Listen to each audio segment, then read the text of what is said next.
Upon my return to the line one morning in late June, I found my usual observation spot just to the right of a soldier manning one of the new, formidable MG-43 machine guns.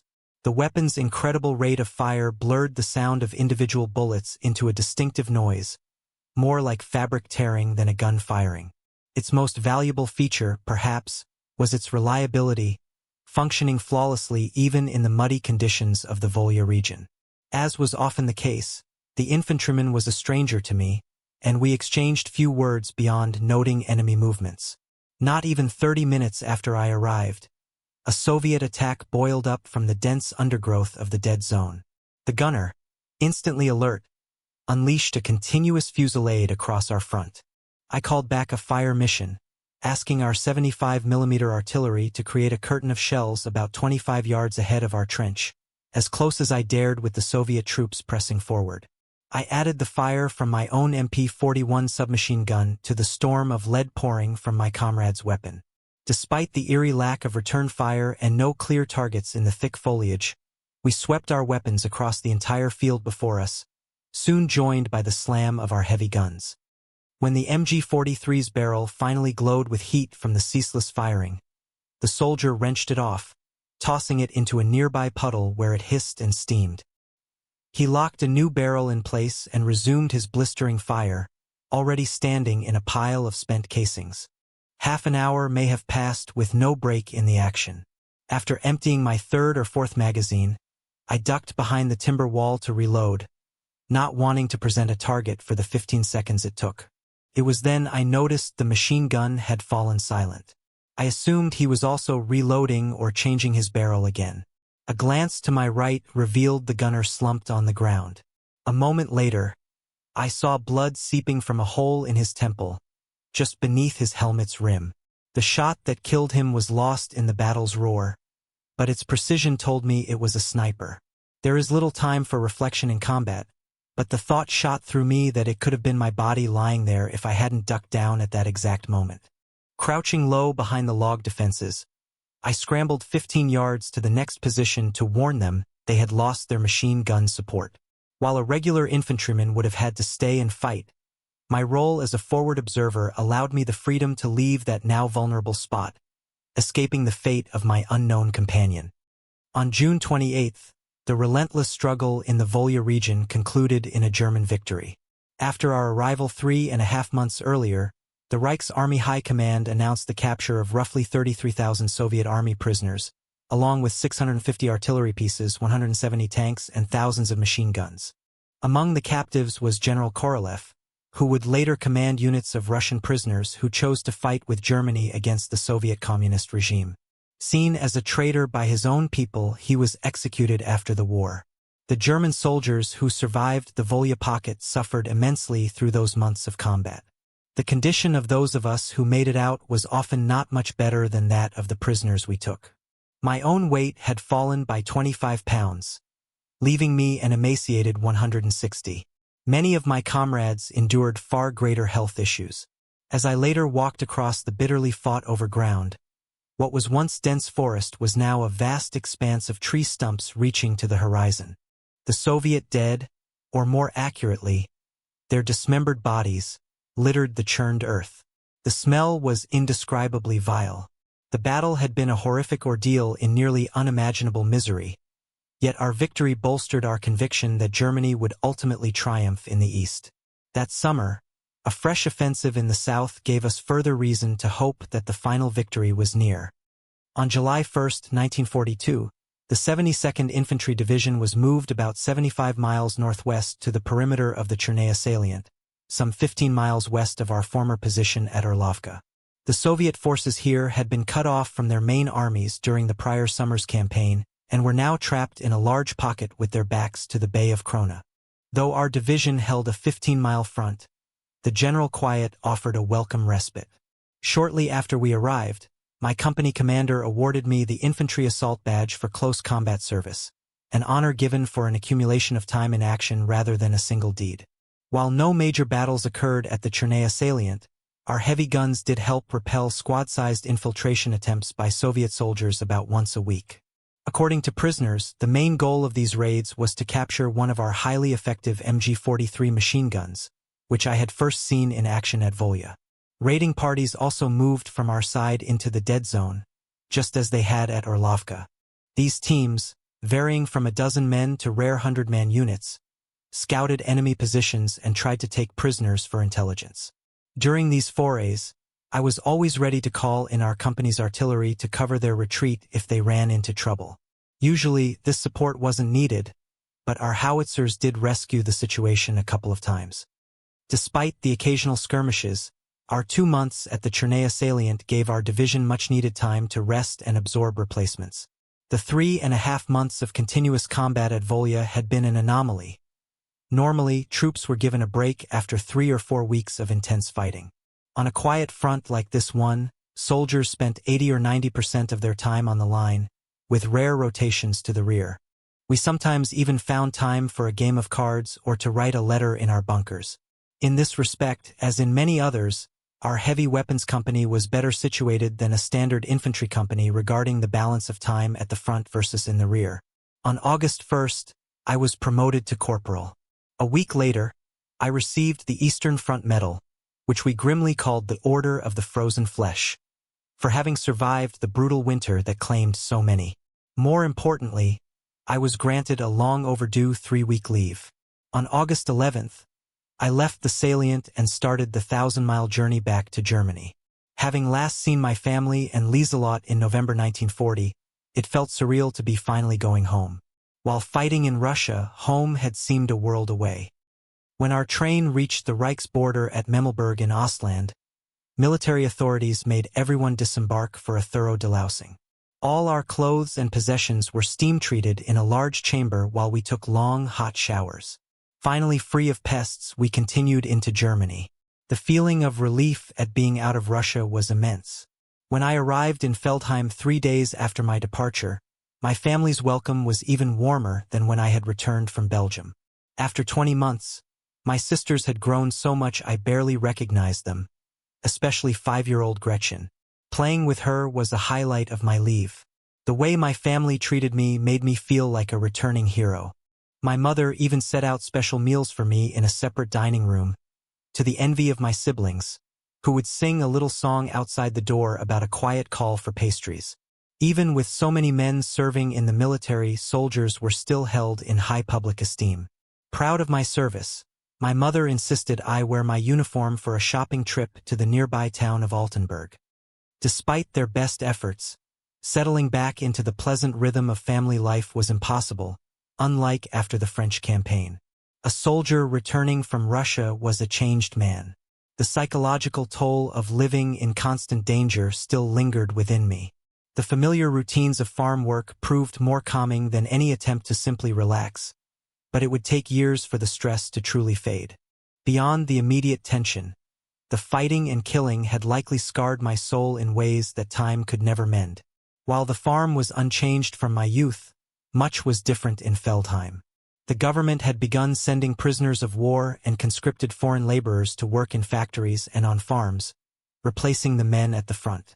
After Poland's defeat, several Polish POWs arrived in our village, followed by a larger contingent of French and Belgian prisoners the next year. As a form of continued retribution for my family's lack of enthusiasm for the regime, local officials assigned my father, now part of the Home Guard, to watch over the village's 20 or so POWs.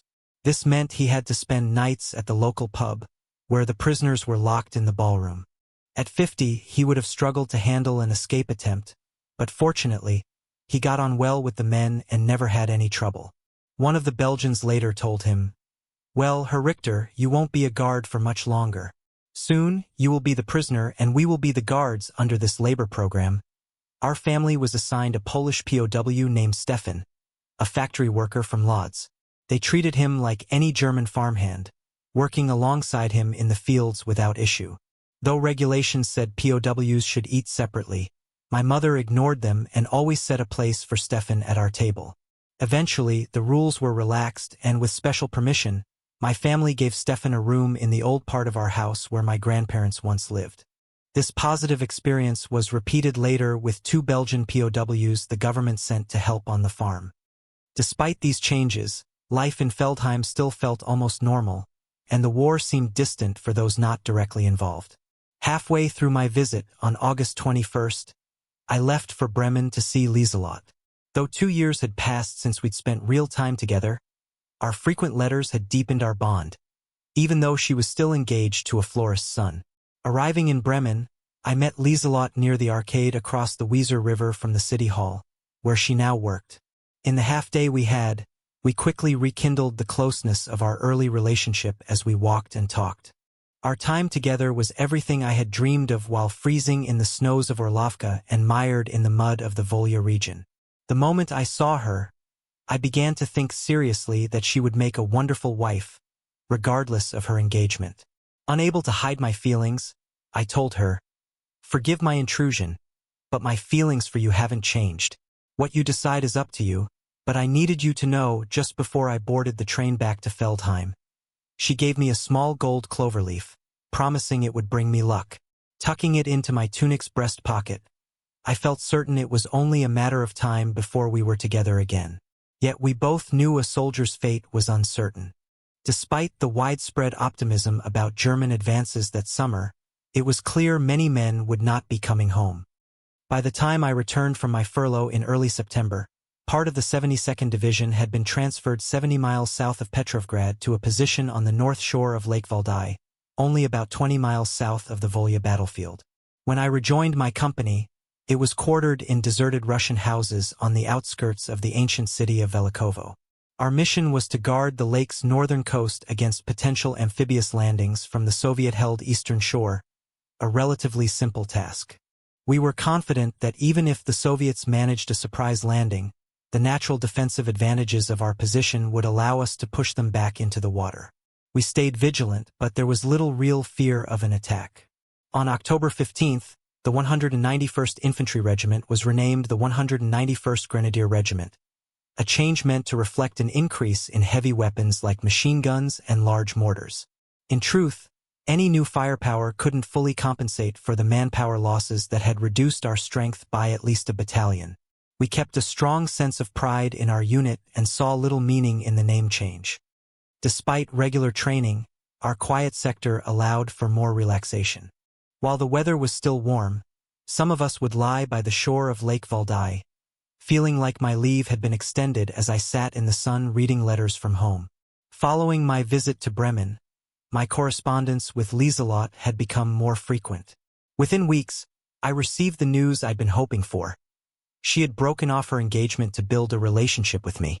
Ironically, just as I won back her heart, I managed to lose the gold cloverleaf she had given me for luck. Though Velikovo was only a 15-minute walk away, I only ventured into the city once to wander its empty streets.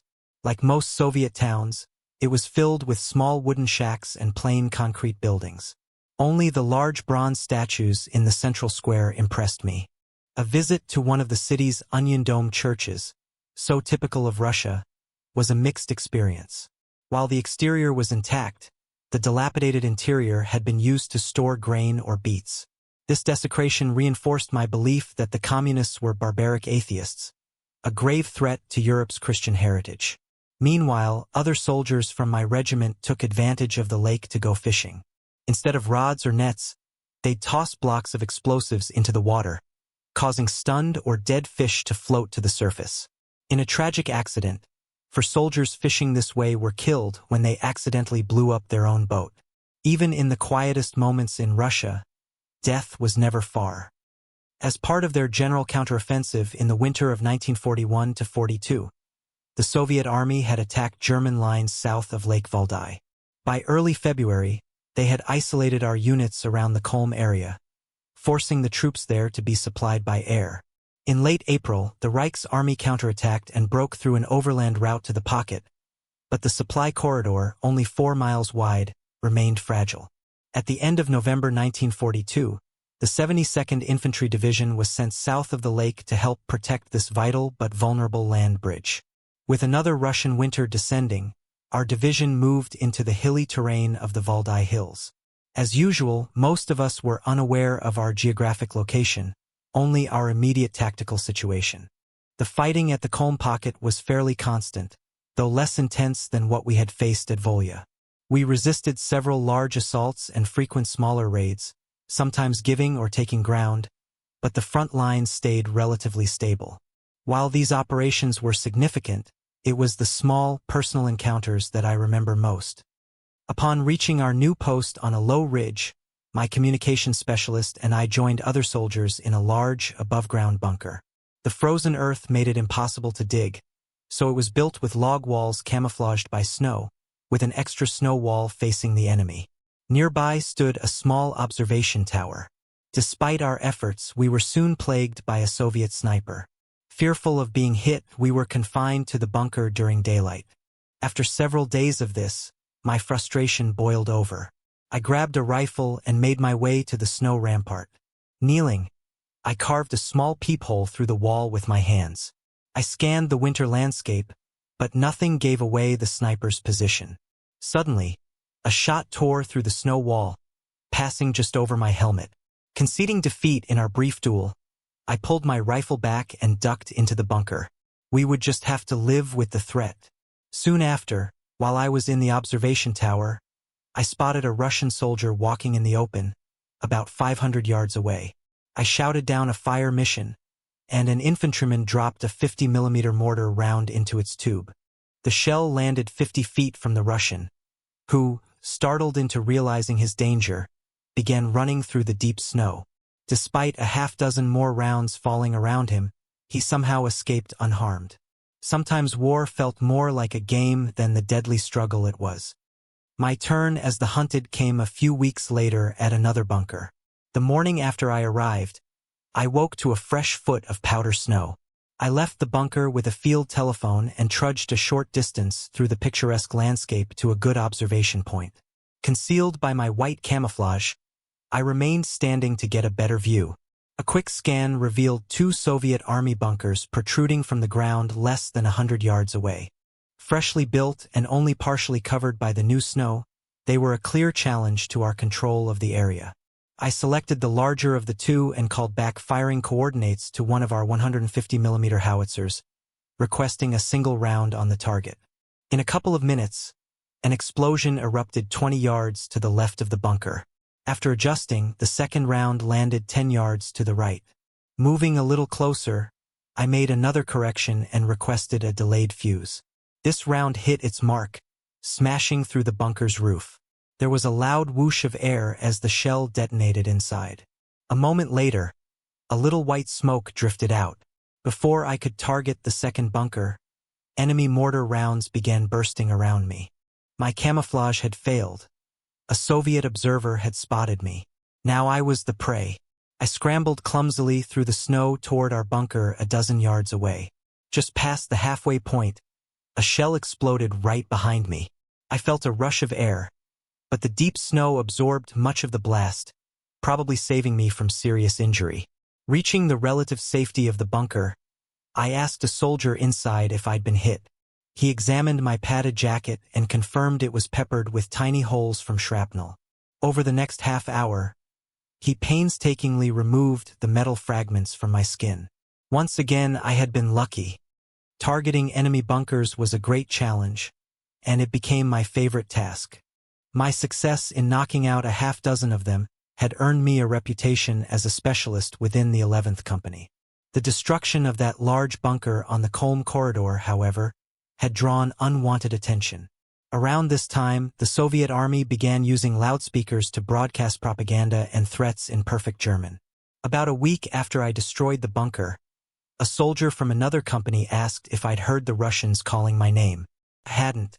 He informed me that they were threatening me personally, announcing, "Richter, when we catch you, we will cut off your nuts." I took this warning very seriously.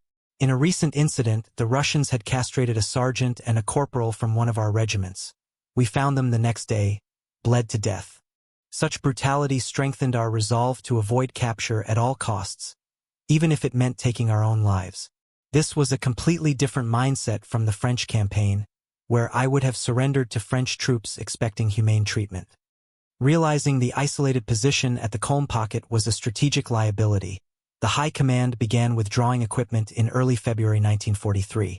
On February 17th, the official evacuation began. Under intense Soviet pressure, the German army conducted an orderly retreat. The 72nd Infantry Division pulled out on February 24th.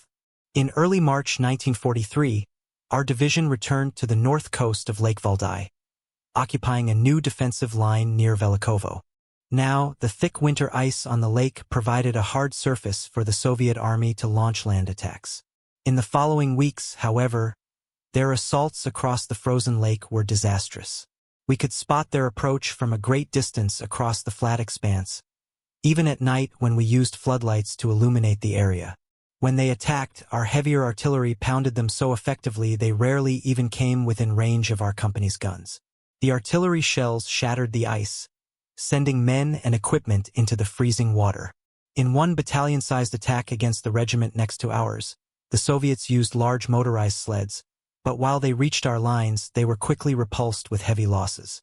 The security of our position allowed us some time to relax.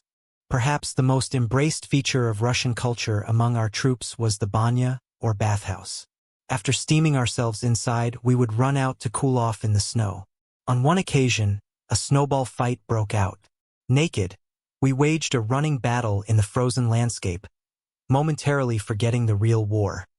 Despite the successful evacuation of the Kolm pocket and our small tactical victories, our once high morale began to erode in 1943.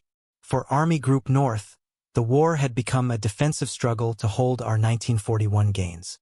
The Soviets now held the initiative, and we were all aware of the catastrophic defeat of the German Sixth Army at Stalingrad. The magnitude of that disaster was so great that even the propaganda ministry didn't try to hide it. As the war in Russia took a mounting toll on us, our families back home were increasingly suffering from Anglo-American bombing raids. Yet, after 2 years of war, we were still deep in enemy territory and held onto our faith in an ultimate German triumph. Our experience at the front convinced us that our army, our equipment, and our officers were superior. We believed German industry would continue to supply us with better weapons than the enemy's. Even after Stalingrad, we thought we could win a defensive war by simply not losing. The Soviet army would exhaust itself in bloody assaults for minor gains. It seemed to me that the Soviet Union would eventually have to accept a negotiated peace, leaving Germany with many of its territorial conquests. Just as Stalin controlled everything in his country, Hitler held supreme power in ours. Only after the war did I understand that Hitler was in a constant power struggle with the Reichsarmy's general staff. As the war progressed, he increasingly subjugated military decisions to his own whims. Unaware of this bungling at the top, we never questioned the military leadership until late in the war. Witnessing the skill of our officers in the field, we held them in high esteem. In the Soviet army, political interference in military operations was even more rampant. Unlike our army, there's had political officers, the politruks, down to the company level who could override tactical decisions. While the Russians had many capable military officers, the politruks limited their effectiveness. This political meddling largely explained Germany's tactical superiority. As the politruks gained more influence, they caused the Soviet army immense and unnecessary casualties. From my own combat experience and intelligence from prisoners, I would estimate that a quarter of their casualties could be blamed on this interference. It was also clear to us that the Soviet leaders viewed an ordinary soldier's life as a cheap commodity. They never hesitated to sacrifice their men in operations with little chance of success. Sometimes they would fortify their troops with vodka before an attack. As we saw at Volya, there were instances where some attacking troops would advance unarmed, ordered to pick up weapons from the fallen. The commissariat, the Soviet secret police, would set up machine guns behind them to prevent any retreat. With no choice, these men would advance into our well-defended positions to be slaughtered. If captured, however, the Russian soldier remained defiant. Threatening a prisoner with a gun during interrogation often produced only a smile. Strangely, only the threat of a beating with a club seemed to frighten him. In addition to ethnic Slavs, growing numbers of Mongolians from the Eastern Soviet Union began appearing after 1943. While we did not fear the typical Slavic soldier, we dreaded these Mongolians, who were exceptionally tough and brutal opponents. At the start of the war, we often saw the Soviet soldier as a primitive brute. But as we came to know our enemy, the natural courage and resilience of the Red Army soldier earned our respect. Whatever their feelings about communism, it was clear they were willing to die to defend their motherland from us, the invaders. Though we still held our siege lines near Petrovgrad, a Soviet offensive in January 1943 had opened a supply route into the city. In mid-March, the Soviets began the Second Battle of Lake Onega. At the end of March, the 72nd Infantry Division was pulled from Velikovo and sent 60 miles north to bolster the threatened sector. When we reached the front near Chervony Bor, we were placed in reserve behind the Castilian Legion, who were fighting as German allies. By then, the 11th Company had seen more leadership changes. Second Lieutenants Bachmann and Kessler had both been promoted, and Second Lieutenant Steiner was now in charge. Perhaps grooming me for future promotion, Steiner appointed me as the informal liaison with the Spanish forces. My job was to coordinate our heavy gun support and handle any other issues between our units. The relationship between German and Spanish troops was generally good, but we were uncertain of their battlefield capabilities. Our confidence was not bolstered by their heavy losses in the preceding months. When Soviet artillery began to hammer the Spanish positions a couple of days later, our company immediately supported them with our howitzers and newly issued 105mm mortars. Despite our efforts, the Russian assault sent some of the Spanish troops reeling. In response, our regiment's seasoned infantry moved forward and counterattacked, preventing a full-scale breakthrough. Within hours, our men had forced the Soviet army back and stabilized the front. In the relatively quiet weeks that followed, we had some much-needed rest. The villages around Chervony Bor were mostly just a stretch of road with houses on either side. Many had been burned during the Soviet scorched earth retreat, but a few structures near our position remained. A group of us were temporarily quartered in one of these homes for a few nights, sharing the small house with its residents, 2 women and their children. They were the first Russian women I had seen in over a year, and like most civilians we encountered, they seemed apathetic to our presence. During this quiet period, some soldiers from my regiment used a nearby Russian banya to relax. This led to an unexpected tragedy when soldiers from the Castilian Legion, engaged in target practice with a machine gun, accidentally killed 4 Germans who were inside the bathhouse. Though this incident caused bitterness, most of us had become so accustomed to death that we were almost numb to it. A month and a half after our arrival at Chervony Bor, I received my second furlough from Russia, departing on April 24th. Despite my family's warm welcome, coming home from the war was still difficult. For the first week, I couldn't connect with civilian life at all.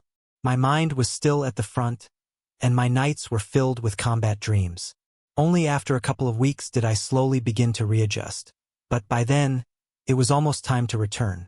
Still, it was always wonderful to be home.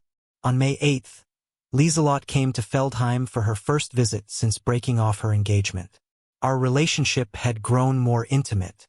On walks around the farm, we talked about our future, and though marriage wasn't immediate, it was clear to my family that we would eventually wed. Everyone adored Lieselot. My sisters treated her like one of their own, and my mother was charmed by her. Only my father expressed some concern. He liked her personally but had been trying to convince me that a man with my prospects could marry into a wealthier family. His worry about my financial future stemmed from our own family's struggles during the Depression, but I couldn't view marriage so materially. Upset by his meddling, I told him bluntly, "Dad, this is my choice. I love this woman, and I'm going to marry her. You are not going to interfere." He never questioned my judgment again. At the time, Lieselot was still working at the flower shop, but she had volunteered for the Samaritan Corps, feeling a patriotic duty to contribute more directly. Shortly after her visit, she was to begin a 3-month nursing course at a hospital in Bremen. As Lieselot headed home and I set out for the front on May 12th, we parted knowing that it was no longer just me who would soon be in harm's way. If readjusting to home life was hard, leaving loved ones to return to the front was infinitely worse. As the train carried me east, it was impossible not to dwell on memories of Lieselot and my family, uncertain if I would ever see them again. Those first days back at Chervony Bor were some of the worst I experienced, especially since I was heading directly into combat. Normally, The familiar routines of trench warfare would take over after a week. But this time, my efforts to leave home behind failed. When a soldier's mind is on home, he can become careless. To compensate, I tried to be exceptionally cautious. Even though our lines shifted little, our company fought in numerous actions. The Russians would sometimes stage attacks that seemed designed as much to get our food as to take our positions. When they broke into our trenches, we would often fall back a few hundred yards while they raided our bunkers for food. Then we would regroup and counterattack, pushing them out. It was almost like a tacitly agreed-upon schedule. Of course, some days stand out. On Sunday, June 17th, I turned 23. Birthdays at the front usually went unrecognized. But this time, Second Lieutenant Steiner presented me with a bottle of cognac. He also used the rare lull to hold our first church service in almost 2 years.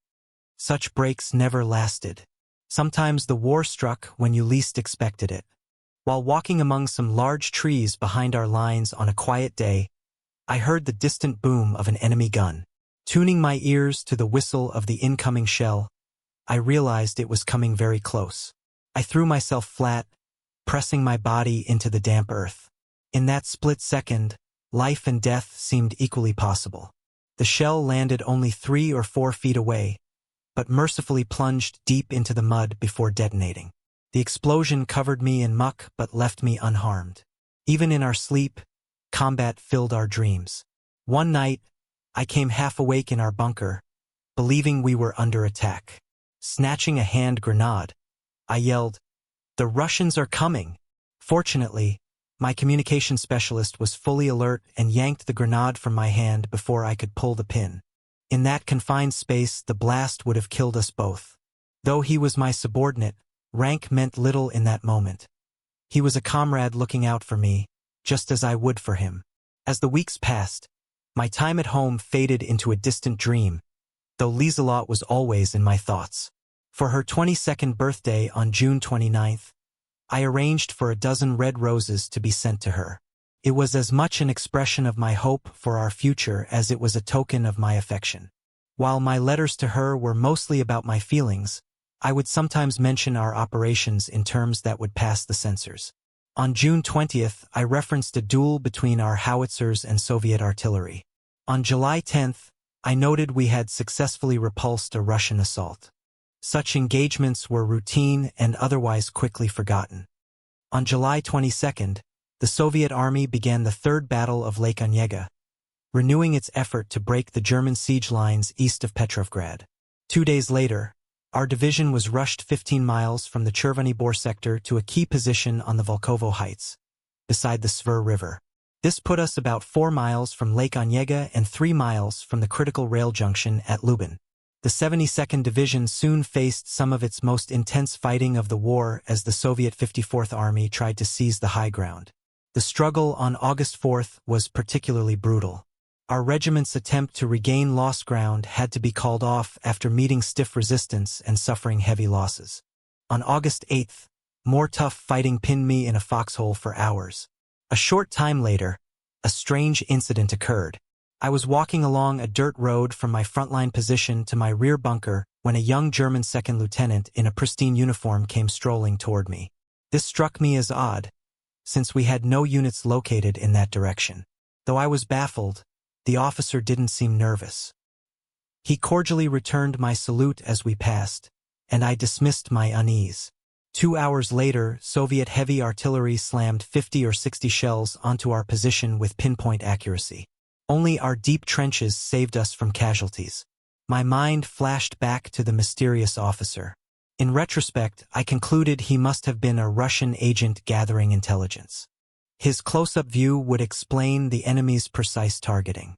Convinced of my failure to spot a spy, I vowed to be more wary in the future.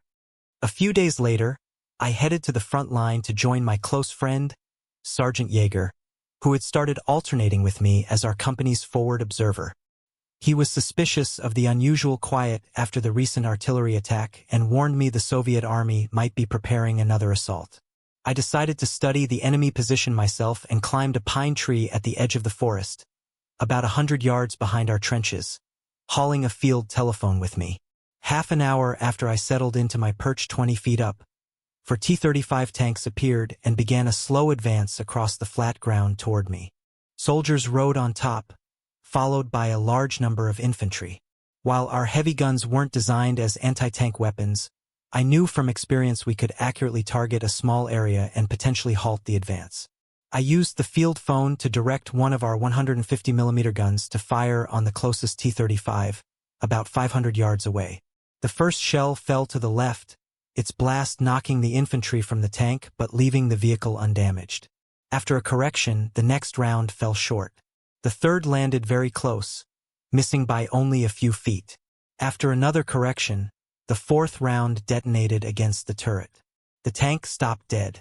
Seconds later, a plume of white smoke drifted from it. I shifted my attention to a second T-35 about 20 yards behind the first. The fifth round smashed into its treads, immobilizing it. Its crew bailed out and ran for cover. The third tank immediately halted its advance, and the fourth began to retreat. As the assault ended, a larger group of about 15 tanks appeared 1,000 yards back before disappearing behind a hill. Unsure if they would renew the attack, I telephoned headquarters to inform our new regimental commander, Colonel Eric Brandt. "Where are you?" he demanded before I could speak. "I'm in a tree right behind the front line," I responded with some apprehension. "What the hell are you doing up there?" he yelled, clearly concerned. I told him we had stopped an armored probe and warned that significant tank forces were massing behind it. After getting details, he said he would pass the intelligence to divisional headquarters. The Soviets, however, did not renew their attack. Despite the thrill of knocking out the tanks, I was still in danger. The longer I stayed in my exposed position, the greater the risk of being spotted. But climbing down in daylight was too risky. My only choice was to wait for darkness. When dusk finally fell an hour later, I slid down the trunk and headed for the rear. Reaching the gun crew, I passed along the news of our small triumph. Hitting a moving target with indirect fire was a rare and memorable achievement. Over the course of the war, most of our regiment's casualties came from Russian artillery and mortars. Around this time, however, we also began to experience our first air raids. During the day, we faced threats from ground attack planes like the Su-2 Sturmovik. At night, we confronted the menace of the U-2 biplane, nicknamed the Rattler for its loud engine. Its noisy approach was audible from a great distance, but targeting it in the dark was nearly impossible. Flying a few hundred feet overhead, the pilot would search for any flicker of light revealing our positions. Despite blackout efforts, someone would inevitably light a cigarette. Once they found a target, the pilots would often cut their engines and glide silently over the spot before dropping their bombs. The day after one of these raids, not long after the tank battle, I was up front again. Immediately after directing our howitzer to fire, I heard an enormous boom from our rear. The mystery was soon solved. A misfiring shell had detonated inside the howitzer's barrel, setting off the shells stacked next to it. The 5-man gun crew was killed, and everything was obliterated, leaving only a large crater. This could have been faulty manufacturing or sabotage, but I was convinced it was caused by phosphorus dropped during the previous night's air raid. A sudden change in the battlefield situation forced my company to pull back before a proper investigation could be conducted. The fighting near the Svir River was more fluid and bloody than the static trench warfare we had known before. The front lines shifted frequently as both sides retreated and counterattacked. As always, the 11th Company had a much lower casualty rate than the regular infantry. My role as a forward observer, with its freedom to pull out of hazardous areas, gave me a significant advantage, as the incident with the sniper at Volya had shown. Back in Germany, Lieselot was experiencing the horror of war firsthand. Frequent Allied air raids now forced her and her family to take refuge in their basement in Bremen. At the end of July 1943, I heard on the radio that the Allies were repeatedly targeting Bremen with massive airstrikes. The enemy dropped large numbers of incendiary bombs, igniting a firestorm of unprecedented scale that killed about 40,000 people and devastated much of the city. Mail to Bremen was stopped for weeks, leaving me deeply worried. 3 long weeks later, I finally received a letter. Lieselot and her family had survived.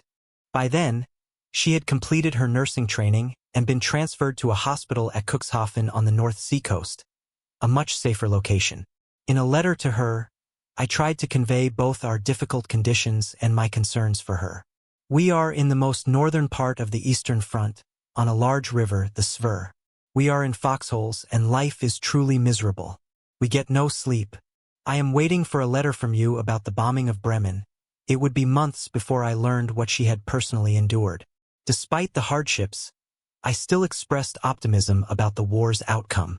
We don't have much of our youth left, but this will change when the war is over. We here at the front are very positive we will win. My words also sought to reassure her, painting a brighter future for us. All that we are going through now will be compensated by our mutual love. After our victory, we will make up for all these missing moments.